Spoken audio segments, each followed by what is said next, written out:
ഇതൊരു പ്രശ്നമല്ല. രണ്ട് ചെറുപ്പക്കാരെ, രണ്ട് കുടുംബത്തിലെ പ്രതീക്ഷകളായിരുന്ന രണ്ട് ചെറുപ്പക്കാരെ ഒരു പാർട്ടി, ഭരിക്കുന്ന പാർട്ടി ഗൂഢാലോചന നടത്തി കൊന്ന കേസാണ്.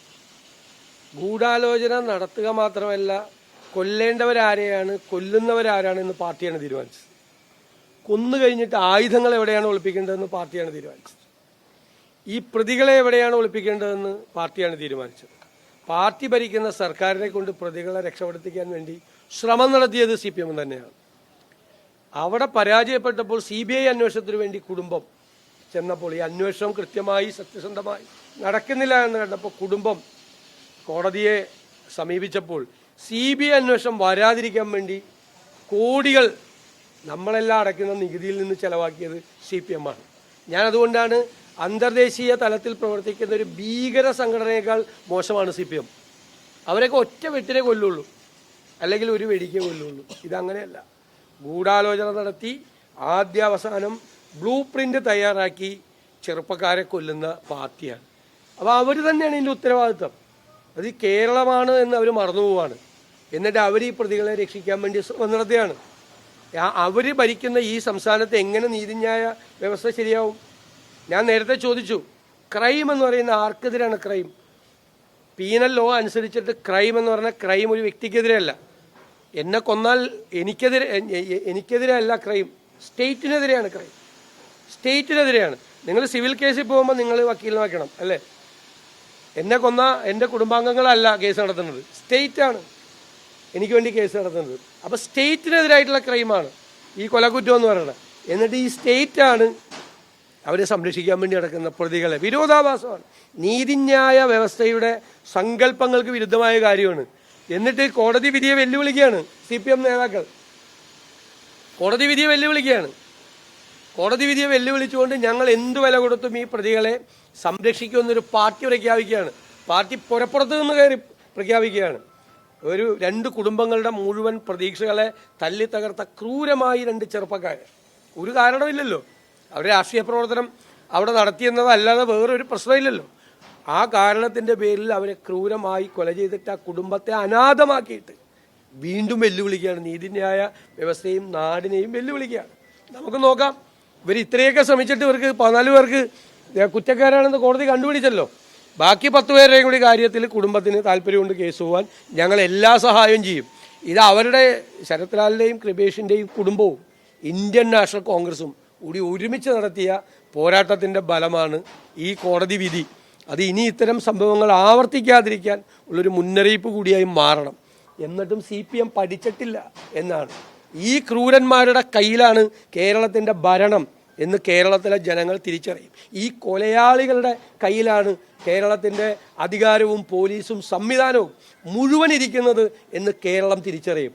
ഇത് അവസാന ഘട്ടമാണ്. ഈ അധികാരത്തിൻ്റെ സിംഹാസനത്തിൽ നിന്ന് ഇവരെ, ഈ ചോര കൊതിയന്മാരെ വലിച്ചെറിയാനുള്ള അന്തിമ പോരാട്ടത്തിന് കൂടി ഞങ്ങൾ തയ്യാറെടുക്കുക. ഞങ്ങളെല്ലാം എന്തു വില കൊടുത്തും ഏത് അറ്റം വരെ പോയിട്ടും ആ കുടുംബത്തിൻ്റെ താല്പര്യങ്ങളെ സംരക്ഷിക്കും. കാരണം ഇനി ഒരു കുഞ്ഞുങ്ങൾക്കും ഈ സംസ്ഥാനത്ത് ഇതുപോലൊരു അപകടം ഉണ്ടാകാൻ പാടില്ല. ജമാഅത്തെ ഇസ്ലാമിയുമായി ബന്ധപ്പെട്ട ചർച്ചകൾ വീണ്ടും വളരെ സജീവമായിരിക്കുന്നു. ഈ പരസ്യമായ ഒരു ബന്ധത്തിലുണ്ടോ UDF? അല്ല, അവർ പറഞ്ഞല്ലോ കൃത്യമായിട്ട്. ഈ ജമാഅത്ത് ഇസ്ലാമിക്കെതിരായിട്ട് പിണറായി വിജയൻ വീരവാദം മുടക്കിയപ്പോൾ സംസ്ഥാനത്തിന് പുറത്ത് ആകെ 1-2 പേരെ ജയിച്ചേക്കണത്. അതൊക്കെ ജമാഅത്ത് ഇസ്ലാമിയുടെ പിന്തുണ കൊണ്ടാണെന്ന് പറഞ്ഞിട്ട് ഒരാളും വന്ന് നിഷേധിച്ചില്ലല്ലോ. 2019 വരെ ജമാഅത്ത് ഇസ്ലാമി ഒരു കൂടെ ഉണ്ടായിരുന്നല്ലോ. ഞാൻ പറഞ്ഞല്ലോ, ഞാൻ മത്സരിച്ച ഏകദേശം എല്ലാ തെരഞ്ഞെടുപ്പിലും ജമാഅത്ത് ഇസ്ലാമി LDF സ്ഥാനാർത്ഥിയുടെ കൂടെയായിരുന്നു. അപ്പം ഒക്കെ അവരൊക്കെയാണ് മതേതരവാദികൾ, ഇപ്പോൾ വർഗീയവാദികൾ. അങ്ങനെ CPM പറഞ്ഞതനുസരിച്ച് അഭിപ്രായം മാറ്റേണ്ട ആവശ്യം എന്താ? ഞങ്ങളുടെ നിലപാട് ഞാൻ വളരെ കൃത്യമായിട്ട് പറയാം. ഞങ്ങൾ ഭൂരിപക്ഷ വർഗീയതയെയും ന്യൂനപക്ഷ വർഗീയതയും പ്രോത്സാഹിപ്പിക്കില്ല. ആരാണ് വർഗീയവാദം പറയുന്നത്? ഏത് സമുദായത്തിൽപ്പെട്ട ഏത് മതത്തിൽപ്പെട്ട ആൾ വർഗീയവാദം പറഞ്ഞാലും ഞങ്ങൾ അതിനെ ചോദ്യം ചെയ്യും. മാറിയിക്കില്ല, മിണ്ടാതെ നിൽക്കില്ല. ഞങ്ങൾ വർഗീയവാദം ആര് പറഞ്ഞാലും, ജനങ്ങളെ ഭിന്നിപ്പിക്കാൻ ആര് ശ്രമിച്ചാലും, ഏത് വർഗീയ ശക്തി ശ്രമിച്ചാലും ഞങ്ങൾ അതിനെ നിഷ്പക്ഷമായി തന്നെ അതിനെ ചോദ്യം ചെയ്യും. ഒരു തരത്തിൽ ആര് വർഗീയവാദം കേരളത്തിൽ നടത്തിയാലും പ്രോത്സാഹിപ്പിക്കും. പിന്നെ ഒരു രാഷ്ട്രീയ പാർട്ടി എന്ന നിലയിൽ ഞങ്ങൾ എല്ലാ ദിവസവും രാവിലെ ഇറങ്ങി ഞങ്ങൾ അവർക്കെതിരാണ് ഇവർക്കെതിരാണ് പറയേണ്ട സമയത്ത് പറഞ്ഞിട്ടുണ്ടല്ലോ. നിങ്ങൾക്ക് അറിയാലോ, പറയേണ്ട സമയത്ത് പറഞ്ഞിട്ടുണ്ട്. എല്ലാ ദിവസവും രാവിലെ നേരം വിളിക്കുമ്പോൾ CPM-ന്റെ ഒരു അജണ്ട വെച്ചുകൊണ്ട് എല്ലാ ചോദ്യത്തിനും എല്ലാ ദിവസവും രാവിലെ പറയേണ്ട ആവശ്യമില്ല. ഞങ്ങളുടെ നിലപാട് വളരെ ക്രിസ്റ്റൽ ക്ലിയറാണ്. അധികാരം കിട്ടാൻ വേണ്ടിയിട്ടോ ജയിക്കാൻ വേണ്ടിയിട്ടോ ഒന്നും ഒരു കോംപ്രമൈസും ഞങ്ങൾ ചെയ്യില്ല. കേരള ചരിത്രത്തിൽ ഒരിക്കലും ഇല്ലാത്ത തരത്തിൽ അത് ചെയ്തവരാണ് ഞങ്ങളെന്ന് നിങ്ങൾക്കറിയാം. ഇനിയും അതിൻ്റെ അകത്തൊരു വിട്ടുവീഴ്ചയില്ല.